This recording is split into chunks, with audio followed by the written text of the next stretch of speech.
Hello everyone. All India counselling के लिए MCC की जो काउंसलिंग स्टार्ट हो चुकी है, इसका जो फॉर्म है यानी जो एप्लीकेशन फॉर्म है, ये आपको कैसे फिल करना है, step by step complete guidance. जब आप नीट का रोल नंबर और बाकी सारी डिटेल्स इसमें डालेंगे, कैटेगरी आप चेंज कर सकते हैं या फिर नहीं चेंज कर सकते, कौन कौन से आपको इंफॉर्मेशन है जो इसमें अपलोड करना पड़ेगा, पेमेंट कैसे करना है, चॉइस फिलिंग कैसे होगी, ये complete detail step by step all India quota के एमसीसी की काउंसलिंग का जो ऑल इंडिया कोटा का फॉर्म है उसको आपको कैसे फिल करना है, उसकी डिटेल हम इस वीडियो में शेयर कर रहे हैं आप लोगों के साथ। आप चैनल के साथ बने रहिए, चैनल को सब्सक्राइब जरूर कीजिए अगर आप पहली बार विजिट कर रहे हैं और आपने अभी तक इसको सब्सक्राइब नहीं किया है। देन बात करें अगर हम ऑल इंडिया कोटा की काउंसलिंग का, आपको सबसे पहले विजिट करना है mcc.nic.in की ऑफिशियल वेबसाइट। और यहां पर जब आप विजिट करेंगे, यूजी मेडिकल का जो टैब है इस पर जब आप क्लिक करेंगे तो ये जो पेज है, यहाँ पर नीचे स्क्रॉल करने के बाद कैंडिडेट एक्टिविटी बोर्ड यहाँ पर है लिखा हुआ है और इसके नीचे न्यू रजिस्ट्रेशन का जो टैब है इस पर आपको क्लिक करना है। जैसे ही आप क्लिक करेंगे उसके बाद एक नया टैब ओपन होके आएगा और इस टैब में एक कॉलम है न्यू कैंडिडेट रजिस्ट्रेशन। ये जो टैब है यहाँ पर आपको क्लिक करना है न्यू कैंडिडेट रजिस्ट्रेशन। जब आप यहाँ पर क्लिक करेंगे तो ये जो पेज है ओपन होकर आएगा और यहाँ पर कुछ टर्म्स एंड कंडीशन है और उसके बाद यहाँ पर आई एग्री का टैब है, आपको क्लिक करना है आई एग्री पर। जैसे आप एग्री पर क्लिक करते हैं वैसे ही ये फॉर्म आगे बढ़ जाता है और उसके बाद इस कुछ डिटेल्स जो आपको फिल करना है, NEET UG roll number, NEET UG का एप्लीकेशन नंबर आपको फिल करना है, कैंडिडेट नेम, मदर नेम, उसके बाद डेट ऑफ बर्थ आपको इंटर करना है और सिक्योरिटी पिन आपको यहाँ पर इंटर करना है, फिर उसके बाद सबमिट करना है। राइट, अब यहाँ पर जो नीट का रोल नंबर है, ये जो आपके रिजल्ट में जो रोल नंबर है आपको वही टाइप करना है। राइट, इसको आप मिस्टेक मत कीजिएगा। नीट यूजी एप्लीकेशन नंबर इसको आपको इंटर करना है और कैंडिडेट का नेम जैसे कि नीट के एडमिट कार्ड में या फिर नीट के रिजल्ट कार्ड में है, बिल्कुल उसी तरीके से आपको इसमें इंटर करना है, उसमें स्पेलिंग मिस्टेक्स ना हो। राइट, मदर नेम में भी वही इंटर करना है जो कि आपके नीट के रिजल्ट में प्रिंटेड है, वही आपको इंटर करना है। फॉर्म भरने के लिए आप मोबाइल का, टैब का, इन सब का इस्तेमाल मत कीजिए। राइट, उससे मिस्टेक हो सकती है। फॉर्म भरने के लिए आप लैपटॉप या फिर डेस्कटॉप का ही यूज कीजिएगा जिससे कि आपको कोई प्रॉब्लम ना हो। अब हम बात करते हैं कि इसके बाद कौन कौन से स्टेप आएंगे जिसमें कि आपको कंप्लीटली स्टेप बाय स्टेप कैसे फिल करना है। राइट, नीट की डिटेल सबमिट करने के बाद आपका पेज कुछ इस तरीके से ओपन होगा जहां पर पर्सनल डिटेल होगी, जहां पर आपका रोल नंबर और एप्लीकेशन नंबर, कैंडिडेट नेम ये सब मेंशन होगा, डेट ऑफ बर्थ आपकी मेंशन होगी, मदर नेम मेंशन होगा और उसके नीचे mobile number and email address. यहाँ पर जो मोबाइल नंबर है उसमें मोबाइल के कुछ स्टार्टिंग के नंबर और लास्ट के नंबर मेंशन होंगे। ईमेल आईडी में स्टार्टिंग का ईमेल के कुछ अक्षर और लास्ट के जो वर्ड्स हैं वो यहाँ पर मेंशन होंगे। आपको अपना एक पासवर्ड क्रिएट करना है यहाँ पर और जो पासवर्ड क्रिएट हो उसकी जो लेंथ होनी चाहिए वो 8 से 13 कैरेक्टर के बीच में होनी चाहिए, उससे ज्यादा नहीं होनी चाहिए और 8 से कम नहीं होनी चाहिए। और इसमें आपको यह ध्यान रखना है कि एक कैपिटल लेटर, एक स्मॉल लेटर और एक नंबर का और एक जो है वो सिंबल का यूज हो ताकि आपका जो पासवर्ड है वो एक्सेप्ट हो जाए और स्ट्रॉन्ग भी रहे। उसके बाद आपको सिक्योरिटी पिन यहाँ पर एंटर करना है और सबमिट एंड नेक्स्ट के टैब पर आपको क्लिक करना है।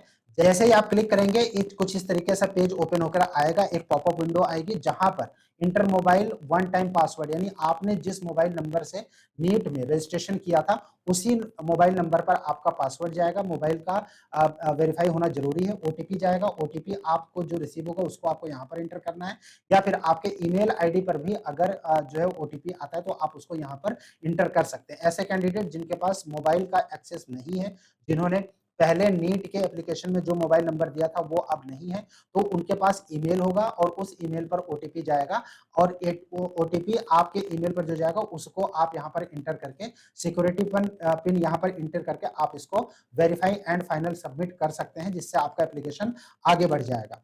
अगर मोबाइल का एक्सेस हट चुका है या फिर ईमेल आईडी का एक्सेस हट चुका है स्टूडेंट का, तो फिर उसके बाद आपको प्रॉब्लम होगी, आप फिर इसको अप्लाई नहीं कर पाएंगे। मतलब कैंडिडेट ने नीट में जो एप्लीकेशन नंबर भरते समय, नीट का एप्लीकेशन भरते समय जिस मोबाइल और जिस ईमेल आईडी का यूज किया था उसका एक्सेस होना और एक्टिव होना अभी एमसीसी की काउंसलिंग में फॉर्म भरने के लिए जरूरी है। जब आप इसको फाइनल सबमिट कर देते हैं तो उसके बाद व्यू एडिट ऑथेंटिकेशन फॉर्म ये आपका कंप्लीट हो चुका है और उसके बाद application form, qualification details, apply for section और उसके अलावा contact details, preview and final submit, ये सभी सेक्शन आप अभी देख रहे होंगे कि ये बाकी है। तो इनको आपको कैसे अप्लाई करना है, आप जैसे ही यहाँ पर स्टेप में देखेंगे तो ये जो कंप्लीट स्टेप है वो यहाँ पर दिखाएगा। ऑथेंटिकेशन फॉर्म फिल हो चुका है, सारी डिटेल जानने के बाद कुछ इस तरह से पेज ओपन होता है और उसके बाद application form, qualification detail, apply for section, contact details, final submit. ये यहाँ पर देखिए इनकम्प्लीट है, राइट? तो यहाँ पर आपको एप्लीकेशन फॉर्म पे क्लिक करना है, राइट? और यहाँ से जब आप क्लिक करेंगे तो फिर ये पेज आपका नेक्स्ट कैरी फॉरवर्ड हो जाएगा आगे की ओर। एप्लीकेशन फॉर्म में सबसे पहला टैब है जेंडर, वहाँ पर आपको सेलेक्ट करना है। नेशनैलिटी यहाँ पर आपको इंडियन सेलेक्ट करनी है, जो कि आपके नीट के फॉर्म में था। रिलीजन यहाँ पर जब आप क्लिक करेंगे तो रिलीजन में आपको कई सारे टैब आते हैं, राइट? यहाँ पर जैसे हिंदुइज़्म, इस्लाम, उसके बाद Sikhism, Christianity, Jainism, Buddhism, right? ये जो टैब है ये एक्टिव हो जाए, तो इनमें से आपका जो रिलीजन है वो आपको सेलेक्ट करना है, क्योंकि जो कोटा होता है जैन का, राइट? या फिर मुस्लिम माइनॉरिटी का जो कोटा होता है, जैन माइनॉरिटी का जो कोटा होता है, जो कि डीम्ड यूनिवर्सिटीज़ में होता है, तो ऐसे कैंडिडेट्स को यहीं से शॉर्टलिस्ट कर लिया जाता है कि अगर उस माइनॉरिटी में आते हैं तो अगर आप यहाँ पर जो कॉलम फिल करेंगे तो फिर वो आप यहाँ से सेलेक्ट कर सकते हैं आपके अपने रिलीजन के हिसाब से। कैटेगरी की अगर हम बात करें तो जिन्होंने नीट यूजी के एप्लीकेशन फॉर्म में जो एग्जाम का फॉर्म था उसको भरते समय जिन लोगों ने कैटेगरी जो सेलेक्ट करी थी, लाइक अगर उन्होंने एससी सेलेक्ट किया था, ओबीसी सेलेक्ट किया था, या फिर ईडब्ल्यूएस, या फिर दूसरी कैटेगरी एसटी अगर सेलेक्ट किया था, तो वो लोग यहाँ से जनरल में चेंज कर सकते हैं।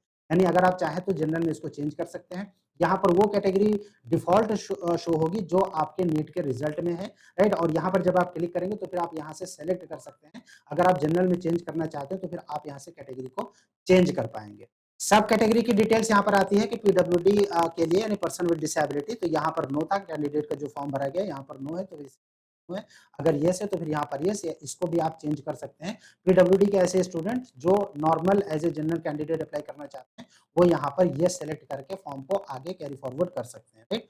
Do you want to apply for armed force medical college? अब एएफएमसी के लिए आपको अगर अप्लाई करना है तो फिर अदर इन्फॉर्मेशन का जो टैब है यहाँ पर आपको येस करना है एएफएमसी के लिए, और उसके बाद जब आप येस करेंगे तो यहाँ पर एक टैब एक्टिव होता है, are your parent serving retired from Indian arm forces? तो यहाँ पर अगर येस है तो रिटायर्ड अगर है तो फिर येस करना है, अगर नहीं है तो फिर नो करना है। जितने भी कैंडिडेट एएफएमसी के लिए अप्लाई करना चाहते हैं उनको यहाँ पर येस करना पड़ेगा, और उसके बाद सेव एंड नेक्स्ट का ऑप्शन है, इस पर आपको क्लिक करना है।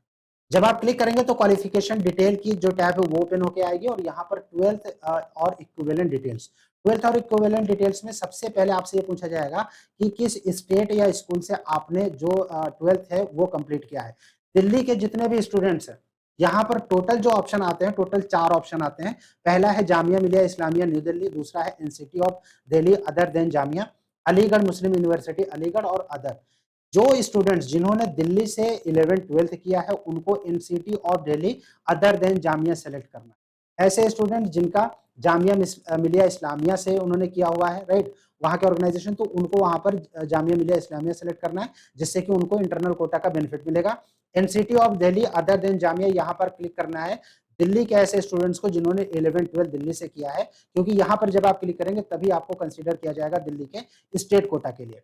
अलीगढ़ मुस्लिम यूनिवर्सिटी, अलीगढ़ में जो इंटरनल कोटा जितने स्टूडेंट्स को लगेगा उनको यहाँ पर क्लिक करना है। बाकी के जितने भी स्टेट के स्टूडेंट्स हैं ऑल इंडिया कोटा के थ्रू जो पार्टिसिपेट करेंगे, चाहे वो ओपन सीट में ही क्यों ना करें, वहां पर इनको अदर सेलेक्ट करना है। जब आप यहाँ पर अदर सेलेक्ट करते हैं तो उसके बाद एक टैब यहाँ पर एक्सेस होके आएगा कि अदर स्टेट का नाम क्या है, तो फिर वो आपको अदर स्टेट का नाम यहाँ पर लिखना पड़ेगा, और उसके बाद फिर पासिंग स्टेटस का टैब आएगा, पासिंग ईयर का टैब आएगा, वो सब आपको भरना है।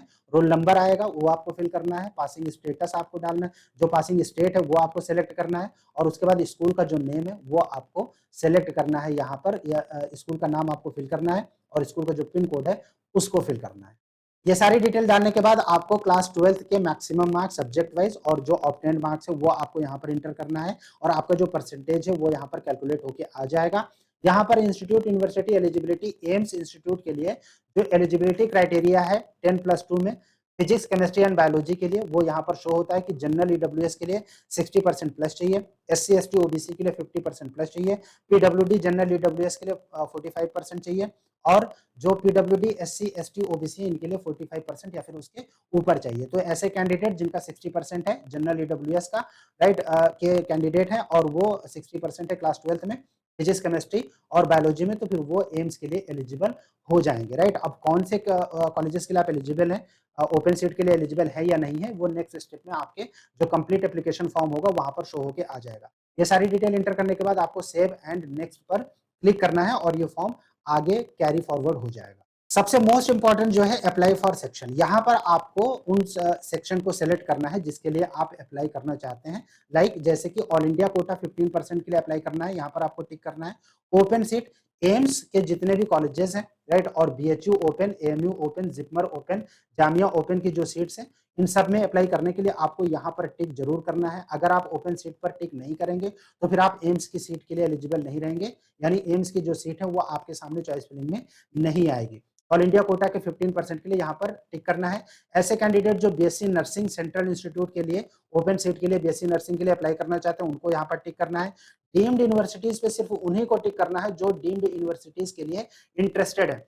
डीम्ड में अगर आप टिक करेंगे तो यहाँ पर जो फीस पे करनी पड़ेगी वो 2,05,000 हो जाएगी, क्योंकि 5,000 रजिस्ट्रेशन और 2 लाख जो है वो सिक्योरिटी मनी। सो डीम्ड में सिर्फ वही कैंडिडेट सेलेक्ट करेंगे जो डीम्ड कॉलेजेस में जाना चाहते हैं काउंसलिंग के थ्रू, क्योंकि जो सिक्योरिटी मनी है वो यहाँ पर 2,05,000 शो होगी।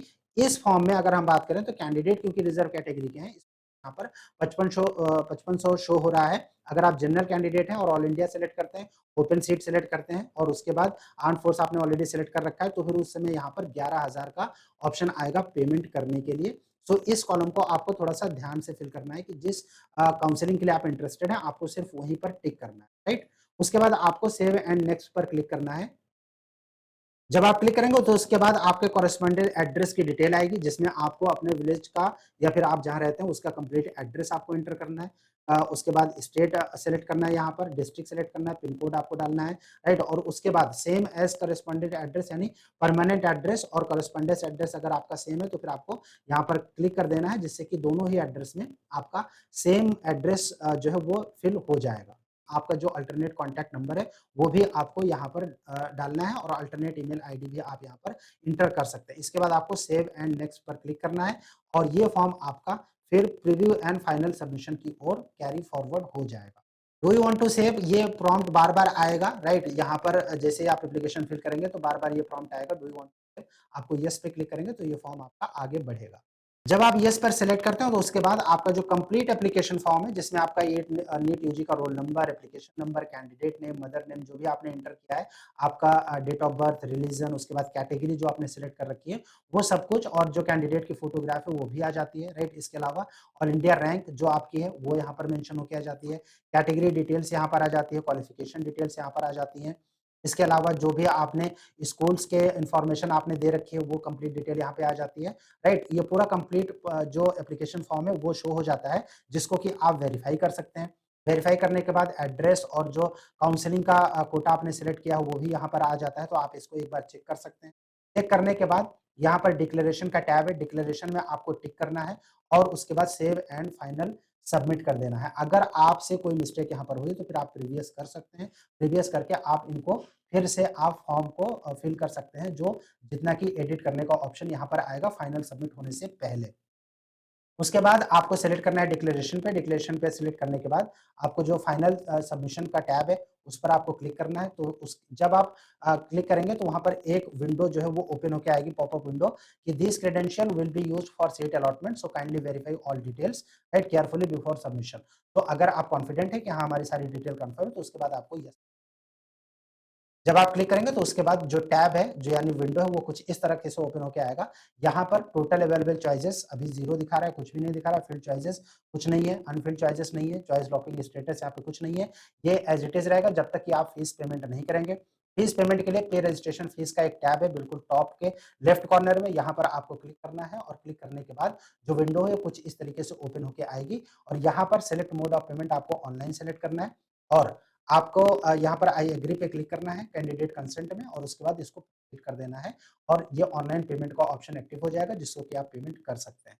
आप अगर इसको लॉग आउट कर देते हैं तो फिर उसके बाद जो आपने पासवर्ड क्रिएट किया था उस पासवर्ड से दोबारा से लॉगिन करके और ओटीपी आएगा, ओटीपी से लॉगिन करके आप दोबारा से फीस पेमेंट कर सकते हैं, अगर आप तुरंत में इसको नहीं करते हैं। तो याद रखिएगा कि इस सेशन को जब आपका एक बार कंप्लीट हो जाएगा रजिस्ट्रेशन, उसके बाद ये मैक्सिमम 12 मिनट के अंदर एक्सपायर हो जाएगा। तो जो भी आपको इसमें अगर कोई चेंजेस करने हैं, मतलब अगर आपको पेमेंट करना है या इन फ्यूचर जो चॉइस फिलिंग होगी उसको भी अगर आपको करना है तो 12 मिनट के अंदर ही आपको इसमें कुछ ना कुछ एक्टिविटी करते रहना है, अदरवाइज ये बार-बार एक्सपायर होके 12 मिनट अगर इसको आइडियल रखते हैं तो फिर उसके बाद ये लॉग आउट हो जाएगा।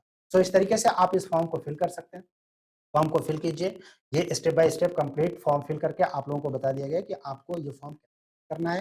चॉइस फिलिंग में कैसे ऑप्शन आता है और उसके बाद चॉइस फिलिंग कैसे सेलेक्ट करनी है, उसके लिए हम लोग नेक्स्ट के वीडियो में आप लोगों को ज़रूर बताएँगे कि चॉइस फिलिंग आपको कैसे करनी है और कैसे आपको सेलेक्ट करना है। 1, 2, 3 करके कैसे आप जो चॉइस फिलिंग है उसको कर सकते हैं। Stay tuned with Medcoving. Thank you for watching Medcoving. Thanks a lot. कोई भी सपना साकार करने के लिए सबसे जरूरी है सही कोच का होना। चुनिए मेडिकल विंग को और करें अपने नीट काउंसलिंग का सपना साकार। Download the app now.